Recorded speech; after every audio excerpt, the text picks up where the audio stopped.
ہمارے نوجوانوں کو آج دیکھیے کہ کوئی کسی کھلاڑی کے طریقے پہ چل رہا ہے، کوئی فلم اسٹار اور اداکار اور اداکارہ کا طریقہ اختیار کرتا ہے، اس کا ہیئر اسٹائل، اس کا لباس، اس کی چال. یہاں تک کہ ہم تو بڑے شہروں میں دیکھتے ہیں کہ اگر کسی اسٹار کو دیکھتے ہیں کہ وہ عقیدے اور ایمان کے معاملے میں الٹی سیدھی حرکت کرتا ہے، کسی بت کے سامنے جا کے ہاتھ جوڑتا ہے، تو ہمارا نوجوان بھی سمجھتا ہے کہ اس میں کوئی حرج نہیں ہے، فلاں ہیرو نے کیا میں اس کو مانتا ہوں.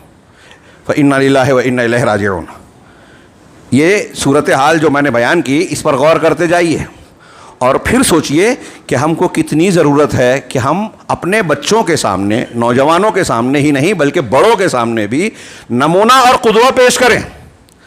ہمارے لیے نمونہ اور قدوہ کون ہے؟ اللہ رب العالمین نے فرمایا لقد کان لکم فی رسول اللہ اسوۃ حسنہ. تمہارے لیے اللہ کے رسول صلی اللہ علیہ وسلم کی ذات میں بہترین نمونہ ہے. آپ ہمارے لیے سمپل بنا کر دیے گئے، اور یہ سمپل سب سے اعلیٰ ہے. جو جتنی اچھی نقل کرے گا، اتباع کرے گا، اتنا اونچا جائے گا، اور آپ کے آس پاس اور آپ کے ذریعے مکمل پورا جو آپ کی شخصیت ہے ویسے اس درجے کو کوئی پہنچ ہی نہیں پائے گا. اتنے مکمل ہیں آپ، اللہ نے ایسا نمونہ دیا. آپ سید المرسلین رحمت للعالمین، اور آپ کے کتنے درجات اور مقامات ہیں. اب آپ ہمارے لیے نمونہ ہیں. کیا مطلب؟ عقیدہ لینا ہے تو رسول سے لیا جائے. جیسا عقیدہ اللہ کے رسول کا تھا وہی عقیدہ چلے گا اللہ کے ہاں. اس سے ہٹ کے کیا اللہ کے ہاں قبول نہیں ہوگا. عبادت اللہ کے رسول سے لینی ہوگی. اللہ کے رسول نے فرمایا خذوا عنی مناسککم، اپنے حج کے ارکان اور اعمال کو مجھ سے سیکھو، کسی اور سے نہیں، فلاں امام سے، فلاں بزرگ سے، فلاں سلسلے کے شیخ سے. آپ نے فرمایا صلو کما رأیتمونی اصلی، نماز ویسے پڑھو جیسے مجھے دیکھا ہے. ہم نے آنکھ سے نہیں دیکھا، حدیثوں سے دیکھ رہے ہیں، جان رہے ہیں. تو جیسے اللہ کے رسول نے نماز پڑھی ویسے. ہمارا مسلمان کہتا ہے کہ نہیں، ہمارے پیر صاحب تو، ہمارے مفتی صاحب تو یہ فتویٰ دیتے ہیں، ہمارا مسلک تو یہ ہے. ہاں ٹھیک ہے، اللہ کے رسول صلی اللہ علیہ وسلم کی یہ سنت ہے، لیکن کیا نہیں کیے تو چلے گا؟ نہیں، میرا مسلک میں یہ نہیں ہے، میرے امام نے یہ نہیں کیا اس لیے میں نہیں کروں گا. چلے گا؟ آپ اللہ کے رسول کی بات نہیں مان رہے، رسول کا مقام نہیں پہچان رہے ہیں. چھوٹی موٹی غلطی نہیں ہے. اللہ کے رسول کی سنت کو جاننے کے بعد اس کی مخالفت کرنا اللہ کے عذاب کو دعوت دینا ہے، قرآن حدیث کہتی ہے.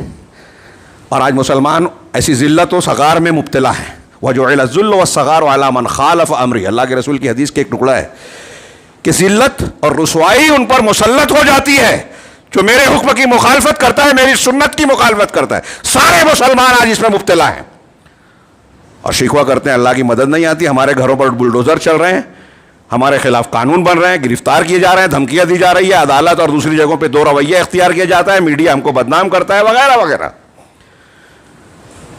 ہم نے خود اللہ کے عذاب کو دعوت دی ہے اور رحمت کی اور مدد کی امید کرتے ہیں.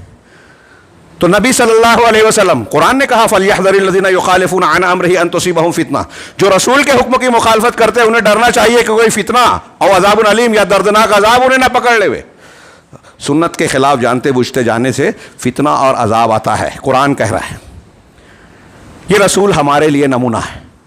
اللہ کے نبی صلی اللہ علیہ وسلم پوری کائنات کے رسول اور دنیا کے سب سے عظیم الشان شخصیت بنائے گئے، لیکن خود رسول اللہ صلی اللہ علیہ وسلم کو اللہ نے ایک نمونہ دیا اور کہا ثم اوحینا الیک ان اتبع ملت ابراہیم حنیفا، کہ پھر ہم نے آپ کی طرف یہ وحی کی اے رسول کہ آپ ملت ابراہیمی کی یکسو ہو کر، صرف اللہ کی طرف جڑنے والا، سب سے کٹ کر، دوسروں سے بندگی کا کوئی تعلق نہ رکھتے ہوئے صرف اللہ سے جڑنے والا ابراہیم جو تھا، ان کی پیروی کیجئے، ان کی ملت اور دین کو اختیار کیجئے. اللہ کے رسول کے سامنے بھی حضرت ابراہیم کو نمونہ بنایا گیا. بتائیے کتنی اہم ضرورت ہے یہ.